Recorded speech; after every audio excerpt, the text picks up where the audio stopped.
Australia ako noon. When I came back, naging advisor ko ng QB. Si Carlos, natatanda ako. Ano subject, guys? Remember? Thesis. Ano name is her? First name? Isa. Oh, very good. Not Isa. It's Isa. Hi, ma'am. Hello. Nang panahon niya natandaan ako ng advisory class. Kasi nilagay ako sa registrar na may gustong paupo doon. Ang mag-assist.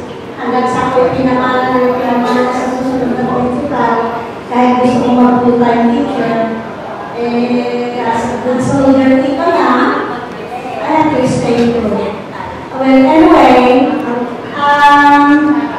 lahat ng kalunay, I got to see them every now and then kasi nagkukuha ng course, may nagtatanong ng kanilang yearbook, may nagtatanong ng saan si mama, ganito, wala na sila. Ay, gano'n, hindi lang alam.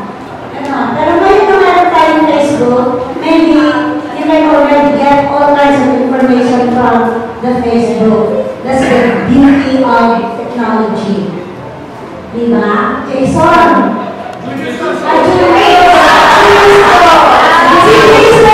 Student ko, Brandon! Very bright. Si Julius and Brandon.